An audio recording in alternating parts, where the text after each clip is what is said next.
brasileiros que queiram retornar ao Brasil. E a Embaixada do Brasil em Tel Aviv colheu dados de cerca de 1.000 brasileiros que estão em Israel, né, como eu contei para vocês, que aguardam ali de alguma forma para poder voltar. Cerca de 1.000 a 1.700. E eu quero conversar agora com uma das brasileiras que vivem naquele local e que vai trazer informações para a gente nesse momento, é a Michele Misputen Goldenfeld. Ela mora em Israel há cerca de 27 anos, ali numa cidade do centro-sul do país. E, Michele, primeiro, seja muito bem-vinda. Eu agradeço por você, mesmo diante de toda essa situação, conversar conosco, relatar, né, o que você está vivendo por aí. E é por aí que eu começo. Eu gostaria que você nos contasse o que principalmente mudou na sua rotina desde o início dos ataques no último sábado e se você tem percebido que essa situação está escalando cada vez mais, se tornando mais tensa e colocando cada vez mais também a vida das pessoas que estão aí em risco. Muito bem-vinda. Boa tarde, prazer. Infelizmente, sim, as coisas que estão acontecendo aqui, eu moro aqui há 27 anos, inclusive morei 5 anos num kibbutz perto da faixa de Gaza. As coisas aqui, eu jamais imaginei que o que eu estou vivendo aqui, nesses últimos 3, 4 dias, eu iria viver. Você anda nas ruas, ninguém está nas ruas. Eu moro em Rishon LeZion, que é uma cidade um pouco mais para o sul de Tel Aviv. A gente sempre teve ataques de mísseis do Hamas em várias operações no passado. A gente já está meio que acostumados. A gente tem na minha casa, por o meu prédio ser um prédio mais novo, então a gente tem um quarto antibombas, então a gente já está acostumado a ir para esse quarto antibombas. Mas o que eles fizeram no sábado foi uma crueldade, foi um crime contra a humanidade. Eu jamais pensei que isso ia acontecer. São coisas e imagens que eu simplesmente me partem o coração.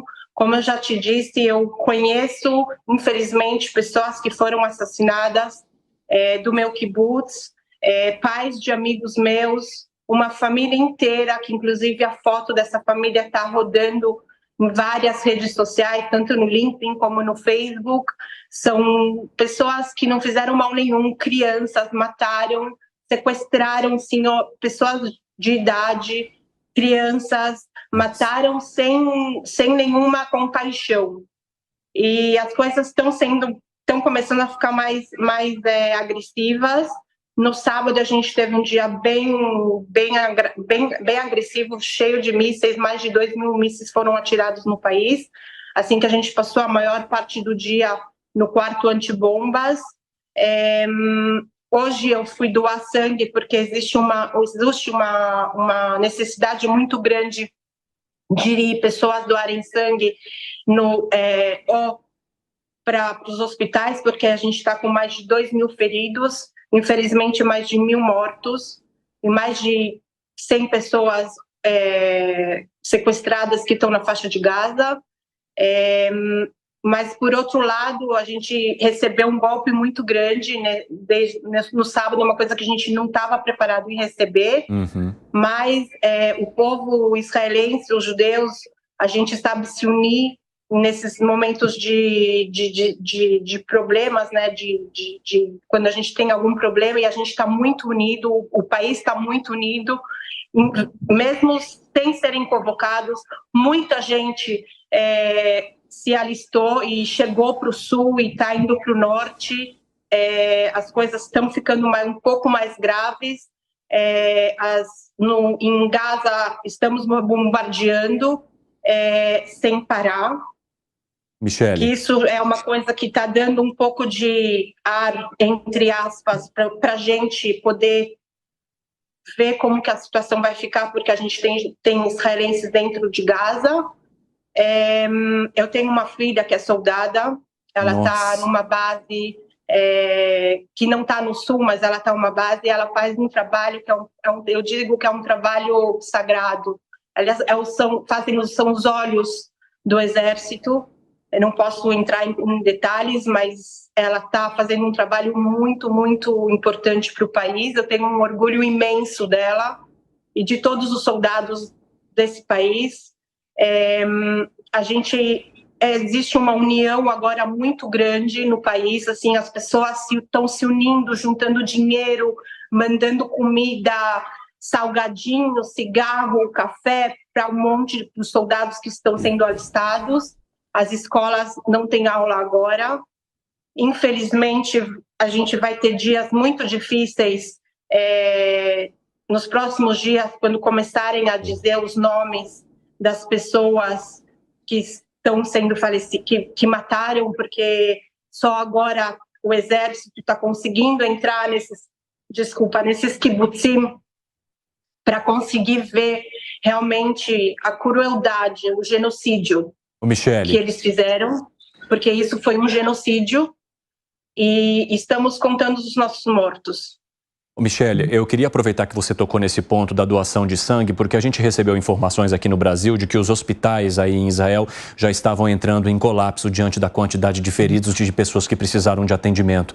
Eu gostaria que você relatasse um pouco da situação que você viu nesses locais para os quais você foi e também como é que vocês se sentem ao sair para ir, né, até a esses pontos de doação ou para buscar informação, se vocês se sentem de certa forma, seguros para poder se deslocar. Porque esse seu relato é muito sensível, de que você tem um bunker em casa e que vocês já estão, de certa forma, entre aspas, se é possível usar essa palavra, acostumados com os ataques, mas que desta vez eles foram muito violentos e pegaram a população de surpresa. Então, como é que você conseguiu garantir até esse efeito de solidariedade diante de uma situação tão perigosa e arriscada que é essa que vocês estão vivendo aí? Eu acho que, assim, primeiro que nada, a minha filha, quando recebeu o chamado, minha filha está no serviço obrigatório, quer dizer, ela não foi alistada, ela tem um serviço obrigatório, as mulheres fazem um serviço de 2 anos. Ela estava em casa de férias, depois de 2 semanas que ela estava na base, e a comandante dela disse que, depois de tudo que aconteceu, que eles tinham que voltar para a base com urgência. Era sábado, não tinha ônibus, não existe ônibus em Israel, né, por causa do Shabat. Meu marido foi levar ela até Tel Aviv, que era um ponto de encontro. Quando ele foi para lá levar ela, ele me disse que já estava assim, um número absurdo de soldados esperando os ônibus para serem levados para as bases ou para os pontos de agrupamento. E é uma coisa que já te aquenta o coração, né? Que se sabe que nesses momentos o povo vai realmente estar juntos e a gente vai passar por isso. Quanto à minha vontade de voluntarizar ou me solidarizar com as coisas que acontecem no país, não é a primeira vez que eu me solidarizo. Sempre que tem algum tipo de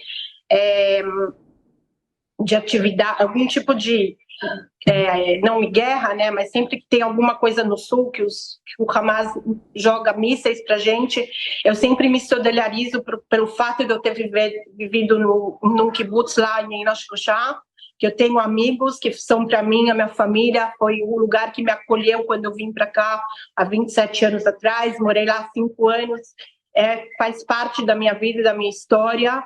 Há uns anos atrás, inclusive, eu juntei dinheiro, mandei para eles doces e jogos para as crianças, porque eles estavam nos bunkers lá fechados e não tinham como. Dessa vez, eu acho que é mais importante ainda para mim pelo fato de eu ter uma filha no exército. Imediatamente eu comecei a ver o que eu podia fazer. Na minha cidade se me juntou um grupo de pessoas, foi aberto um grupo no WhatsApp e a gente começou a ver o que podia ser feito, assim, de imediato. Então, teve gente que deu dinheiro e foram no supermercado e compraram coisas. Eu tinha coisas em casa, lataria, pasta, coisas que dá para ser mandada. Então, tudo que eu tinha, eu mandei. Inclusive, fiz bolos para mandar para os soldados. Uma das pessoas desse grupo veio até a minha casa e começou a passar de casa em casa desse grupo que foi aberto para poder levar para os soldados.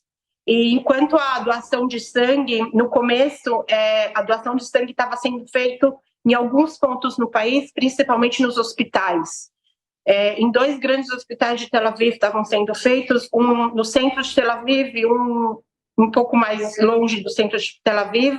Eu via pela televisão que tinha muita gente e eu fiquei um pouco com receio de dirigir até lá.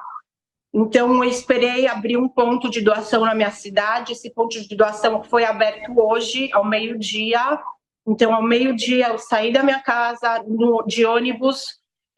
Quando eu já não estava tão longe da minha casa, teve uma sirene, o ônibus parou. A gente já está acostumado, como eu te disse, então a gente já sabe quais são as atividades como que a gente tem que se comportar nesses momentos. Então, o ônibus para, a gente desce, procura um lugar no chão, põe a mão na cabeça, se abaixa, espera 10 minutos e a gente continua a vida.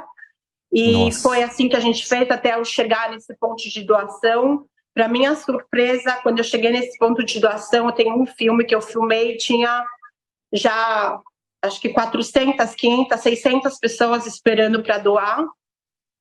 E no começo eles pediram como mais importante agora pessoas que tinham sangue O. Eles pediram somente para as pessoas que têm sangue O ficarem e para as outras pessoas virem amanhã ou depois de amanhã, mas que nesse momento é mais importante o sangue O.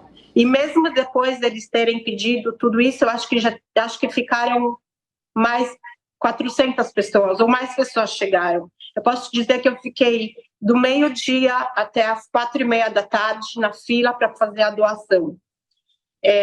Eu doei o meu sangue com muito orgulho, espero que possa ajudar feridos que já estão nos hospitais e que não ajude, se Deus quiser, nenhum soldado que não precise. E eu sei que encontrei gente lá, jovens, adultos, todo mundo querendo realmente se sentir fazendo alguma coisa que possa ajudar. Em paralelo, eu já tenho outros grupos que eu estou me voluntarizando para ajudar, inclusive ajudar o meu kibbutz, porque eles realmente fizeram lá um genocídio, destruíram, queimaram casas, não tem para onde voltar. Eles foram levados para o sul agora, para Eilat, que é uma cidade mais no sul do país. Para você ter uma ideia, eles pediram dinheiro para poder comprar fraldas para as crianças. Tá? Essa é a situação, como eles saíram do kibbutz. Por outro lado, tem soldados que são soldados solitários do meu movimento juvenil, que também foram convocados e estão precisando de coisas, e a gente está ajudando, se organizando com dinheiro para poder ajudar eles. Quer dizer, tudo que eu posso fazer, eu estou tentando fazer, porque é uma forma de você se sentir útil nesse momento. Para o exército eu não posso ir. Essa é a minha ajuda que eu posso dar para o meu país. Então, sim, é isso que eu faço. Michele, eu quero aproveitar até que você está conversando conosco e trazer uma informação para você e para toda a nossa audiência, que um alto oficial do Grupo Hamas acabou de disse há pouco, durante uma conversa com a emissora Al Jazeera, né, que atua nesta região, que o grupo estaria aberto a uma discussão, a um diálogo e principalmente a uma trégua, a um cessar-fogo com Israel. Essa informação chega agora para a gente, inclusive havia ali a notícia de que o próprio Qatar, né, teria se colocado à disposição para tentar mediar um diálogo entre ambas as partes, ambos os poderes, e agora nessa notícia que a gente acaba de trazer aqui e que foi ali durante uma entrevista feita pela emissora Al Jazeera, um oficial então do alto comando do Hamas dizendo que sim, o grupo estaria aberto a discutir uma trégua, a dialogar por uma trégua que possa cessar fogo e também cessar a quantidade de mortes e de vítimas que já acompanhamos em ambos os locais. Michele, o Fábio Piperno, o nosso comentarista, tem uma pergunta para você. Piperno, fica à vontade. Michele, a nossa solidariedade a vocês, esse momento tão difícil para a vida de todos vocês aí. E a gente torce, Michele, para que esse conflito termine o mais rápido possível. E vocês, obviamente, vão ter que encarar o dia seguinte também. Israel, a gente sabe que é um país que recebe pessoas de todas as nacionalidades, é um país por onde circulam pessoas aí de todas as pátrias, e inclusive muitas pessoas de origem árabe. E eu creio, imagino que você por exemplo, no seu dia a dia, nas suas atividades sociais, profissionais, enfim, você acaba se relacionando com muitas pessoas de origem árabe. Como é que vai ser o pós-guerra na sua relação e na relação das pessoas em Israel com as comunidades árabes? Bom, Fábio, eu posso te falar o seguinte, eu não sei como vai ser o dia depois, eu sei que o dia seguinte vai ser muito difícil para o país em todos os sentidos. Eu posso te dizer que hoje em dia, como você disse, em Israel tem árabes cristãos, árabes muçulmanos, existem os beduínos, existem os drusos, inclusive os drusos e os beduínos fazem parte do exército, eles fazem serviços obrigatórios, como todo qualquer cidadão judeu. Em relação aos árabes muçulmanos, eu acho que assim, os que vivem dentro do Estado de Israel, não como aconteceu há algum tempo atrás, eles não estão tomando nenhum tipo de iniciativa dentro do país. Eu acho que eles estão quietos porque também os políticos árabes pediram para não entrarem em conflitos dentro do país. Eu acho que as coisas primeiro vão acalmar, vão ser feitas muitas lições de casa dentro do país, e eu acho que as coisas, ou sim ou não, mas eu acho que as coisas vão demorar, mas em algum momento as coisas vão voltar como eram antes. Com o que diz respeito ao que acontece na faixa de Gaza e com todos os kibbutzim e moshavim que foram atacados, e com essa trégua que o Hamas diz está querendo fazer, eu acho que é muito difícil que seja como vai acontecer. Os cidadãos desses lugares, desses vilarejos lá na fronteira, tomaram desculpa a palavra, mas um tapa muito grande. E vai ser muito difícil para eles voltarem a morar nesses lugares se eles não tiverem segurança e não tiverem a certeza de que não vai mais acontecer nenhum tipo de ataque, não vai ser jogado nenhum míssil. As coisas têm que ser, de uma vez por todas, terminarem, e eles têm que viver em paz e com segurança.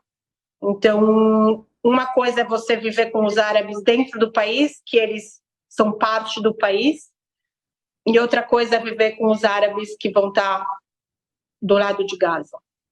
Bom, eu quero aproveitar, enquanto a gente vai conversando com a Michelle, para ir atualizando... Só um minutinho, os árabes por que eu falo isso? Porque os árabes que estão em Gaza, eles entram em Israel todos os dias, uma grande maioria deles, um grande número, entram todos os dias para trabalhar aqui. Eles trabalham em mão de obra, eles trabalham em construção, então eles fazem parte do dia a dia do país e eles voltam para lá. Quer dizer, eu acho que vai demorar muito para as coisas voltarem ao normal. Sim, Michelle, eu tenho uma informação também das autoridades israelenses de que 4 membros do Hezbollah, né, que é o grupo que atua no Líbano neste caso, foram mortos pelas autoridades, pelo grupo israelense. Então a gente vai atualizando as informações enquanto também vamos ouvindo... A gente já sabe que a gente recebeu um ataque também por esse lado do norte do país. Tivemos também alguns mísseis sendo atacados há 1h30 ou 2.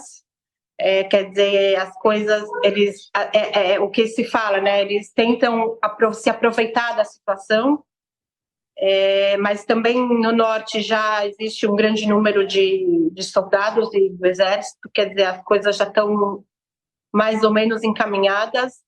E a gente só pede a Deus para que essa situação termine o mais rápido possível. Michelle, o Alan Gani tem uma pergunta para você também. Só antes, eu quero aproveitar que você fez esse comentário no momento que eu estava trazendo a notícia.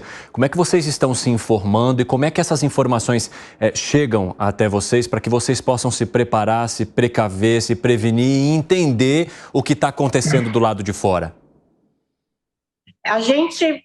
Como eu te disse, a vida está meio que parada aqui, né? Mesmo que as pessoas tipo assim, as lojas hoje, quando eu fui doar sangue, por exemplo, no centro da minha cidade, a maioria das lojas estavam fechadas.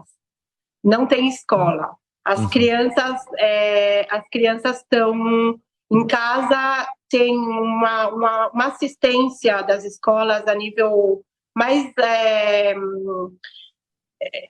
como se diz, não de estudar, mas a nível de apoio, né, emocional com as crianças, para elas poderem ter com quem falar, um pouco ver os amigos e etc. Meu marido, por exemplo, trabalha de casa, ele trabalha numa empresa de high-tech, então ele tem a possibilidade de trabalhar de casa, as pessoas não estão saindo. A gente deixa a televisão ligada quase 24 horas por dia. O noticiário todo o tempo com notícias atualizando, infelizmente, os números de mortos que aumentam, os feridos e os nomes das pessoas que já foram reconhecidas. Então, assim, é como eu te falei, né? As pessoas, os mortos não sabem diferenciar. São beduínos, são religiosos, são jovens de todo o país, de norte a sul, sem saber diferença nenhuma.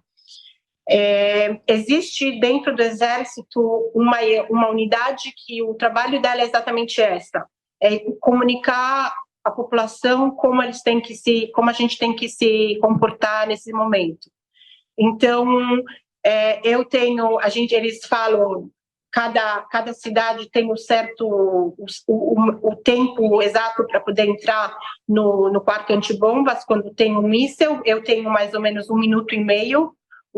As cidades, os kibbutzim e os moshavim, que estão do lado da faixa de Gaza, tem 10 segundos, para você entender um pouco a diferença de tempo.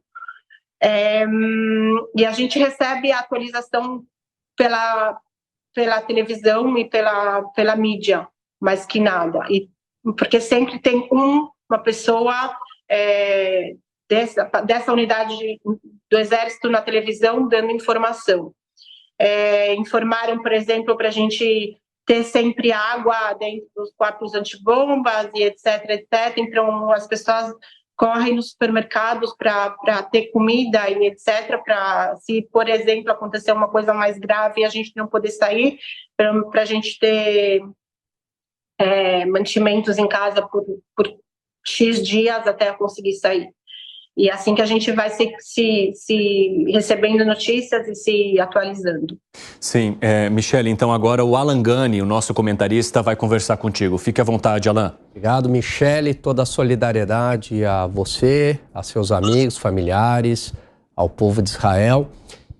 A minha pergunta é: como é que, pelo menos o seu entorno, com quem você teve contato, recebeu a contraofensiva de Israel aos ataques terroristas do Hamas?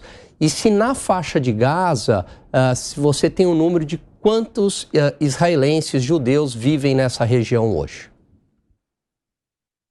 Eu posso te falar que quando tudo isso começou, a gente pensou que ia ser mais um ataque como os que a gente está acostumado, entre aspas, tá? Que vai ser alguns mísseis, a gente vai entrar, sair do quarto antibombas e vai ser 2, 3 dias e vai acabar. Quando a gente começou a realmente ter toda essa... começar a entender o que estava acontecendo, eu posso te dizer que nesse dia meu coração começou a ficar apertado, porque, como eu te disse, eu morei num kibutz lá e foi minha casa e eu tentava me comunicar com as pessoas do kibutz para tentar entender o que estava acontecendo e eu não estava conseguindo. Até que, depois de 2 ou 3 horas, uma das pessoas do meu kibutz foi entrevistada na televisão, ao vivo, e disse que estavam tendo terroristas dentro do kibutz. Qual é o número de pessoas que vivem nessa área? Eu não sei te dizer exatamente, mas não são poucos. Eu posso dizer que em um dos kibbutzim, somente, onde viviam mais ou menos 1.000 pessoas, hoje tiraram de lá mais de 100 corpos. Nossa. Isso é só de um lugar. No meu kibutz foram mortos 3 pessoas. Ninguém estava esperando uma coisa desse jeito. Ninguém estava esperando uma atividade dessas. Quantos reféns israelenses estão em Gaza, a gente ainda não sabe. porque o governo ainda não divulgou o número. Não são poucos. Michele, Gustavo Segré também quer fazer uma pergunta para você. Vai lá, Segré. Michele, também a nossa solidariedade. Queria te perguntar, em função desse teu contato com o exército israelí, o que justificaria essa falta de cuidado do governo e do exército israelí para que seja possível essa invasão de terroristas do Hamas no seu território? Eu não posso te dizer porque eu não estou no exército, eu não faço parte do governo, não posso te dar uma resposta. Eu posso te dizer que quando eu morei nessa zona, eu me sentia muito segura. Eu não tinha medo de andar no kibbutz, eu podia andar de noite nas ruas do kibbutz sem problemas. A gente ia de uma casa para outra, a gente ia para o pub do kibbutz sem problemas, a gente fazia festas, a gente tinha liberdade e segurança. Não sei te dizer realmente qual foi o que aconteceu nesse momento. Não vou falar entre esquerdas e direitas o que estava acontecendo no país antes, porque nesse momento não é relevante. Como eu te disse, somos um povo muito unido, muito juntos. A gente é o povo da luz. A gente vai tirar essa escuridão que está acontecendo agora. A gente vai passar por mais essa, tenho certeza disso. E a gente vai sair muito mais forte dessa situação, porque é uma situação que a gente não passou, acho que desde da criação do Estado de Israel. E eu posso te dizer que nas ruas, nos ônibus, aonde eu vou, o pouco que eu saio de casa, com as pessoas que eu falo, tenho amigos no mundo inteiro, familiares no Brasil, na Argentina, na Austrália, não importa, nos Estados Unidos, aonde eu falo, as pessoas estão com o coração apertado, querem ajudar, querem saber, perguntam, e estão realmente... A gente está deslacerado nesse momento. Michele, Luiz Felipe Dávila também gostaria de participar da nossa entrevista. Vai lá, Dávila. Ô Michele, nossas preces, solidariedade a você e todo o povo de Israel por esse bárbaro ataque terrorista do Hamas. Mas, Michele, uma coisa que Israel sempre se orgulhou, e com razão, era a inteligência, era a sua capacidade de poder antecipar vários desses ataques, porque tinha enorme inteligência que conseguia antecipar o jogo. E justamente falhou no pior ataque provável da história de Israel, aí como você bem colocou, pelo menos desde 1948, aí, capaz que a Guerra de Yom Kippur, 1973, foi algo parecido, mas assim... O fator surpresa foi algo que chocou todo mundo pela escala. E, evidentemente, um ataque terrorista dessa magnitude não é uma coisa que foi planejada no fim de semana, né? Como é que os israelenses estão reagindo a um ponto vulnerável que era o que garantia muito a segurança do Estado de Israel? Eu acho que, assim, como você disse, a Guerra de Yom Kippur aconteceu há 50 anos atrás, mas eu acho que naquela época a gente foi pegado de surpresa, mas a gente estava lutando contra dois exércitos, que é uma coisa completamente diferente. Hoje a gente está lutando contra um grupo terrorista cruel, que eles não têm coração e eles não fazem nenhum tipo de diferença, porque quem tem coração não leva crianças, não leva pessoas e não mata, não crucifica, não genocidia, não faz um genocídio do jeito que eles fizeram. As imagens que a gente vê é uma coisa terrível. Quanto à inteligência, eu posso te dizer que a gente se pergunta essas mesmas perguntas. A gente tem orgulho do exército, a gente, hoje, mais do que nada, a gente está orgulhoso ainda muito mais deles. A gente reza e dá apoio. Se você vê a solidariedade, filmes que eu posso mandar para vocês, é uma coisa de arrepiar, que você chora. A gente não está se perguntando agora muito o porquê. A gente não está fazendo ainda esse tipo de pergunta. A gente vai fazer as perguntas e vai ver o que está acontecendo mais para frente.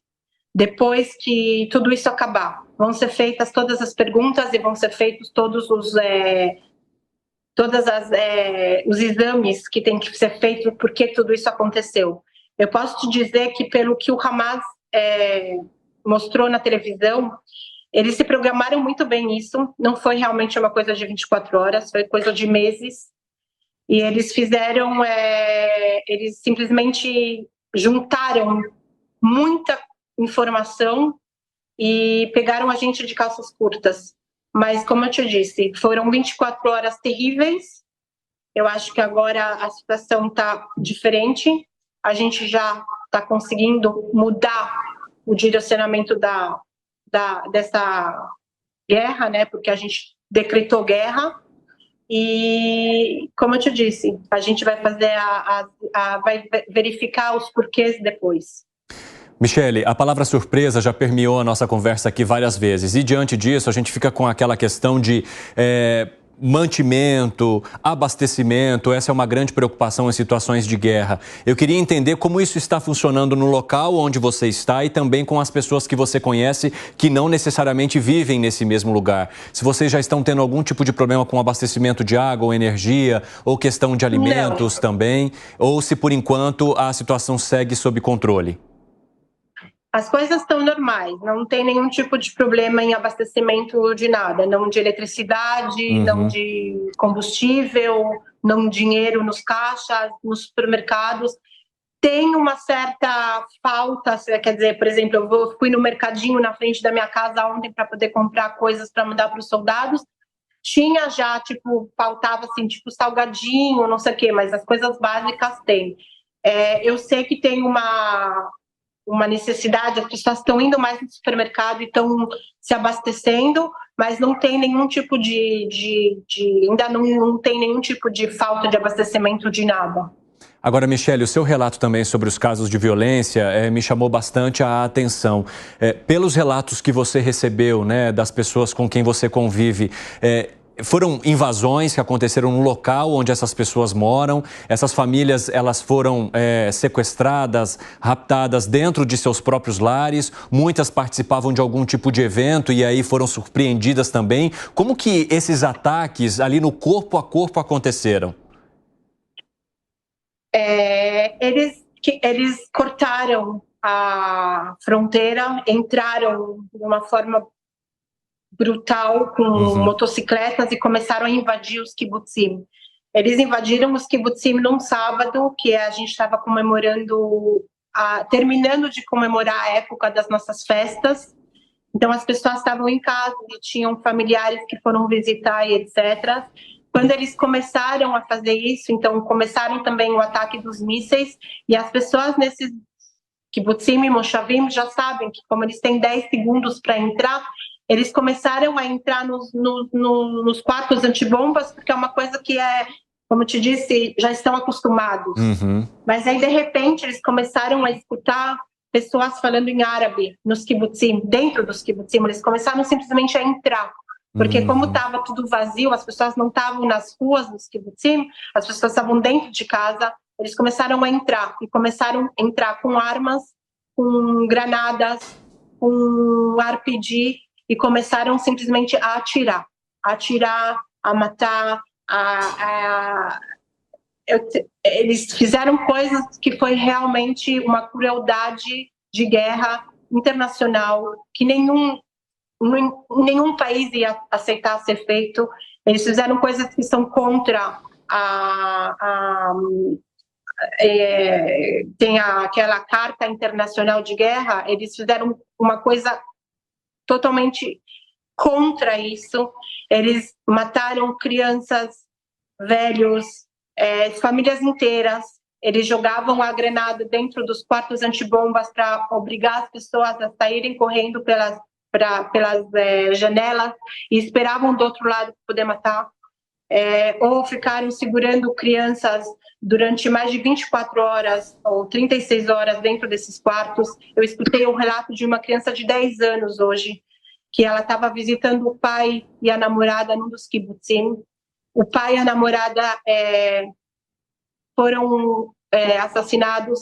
Ela e o irmão ficaram nesse quarto, escondidos embaixo de um cobertor, com os terroristas dentro da casa deles. Nossa. E depois de um número de horas, 3, 4 horas, eles saíram e escreveram na parede que os árabes não matam crianças. Ela ficou durante mais de 10 horas sozinha com o irmão, com os corpos do pai e da namorada, e até que o exército conseguiu chegar até eles e tirar eles de lá. E isso é somente uma das histórias que você escuta. Existe também histórias de heróis, de pessoas que saíram das casas. Escutei a história de um general do exército que o filho mora em um desses kibbutzim, que ele pediu ajuda, o pai se vestiu com uma arma, sozinho, desceu até o kibbutz, quer dizer, foi para o sul do país, porque ele mora no centro do país, para ajudar o filho a sair de lá, e ele conseguiu tirar o filho em vida com as netas.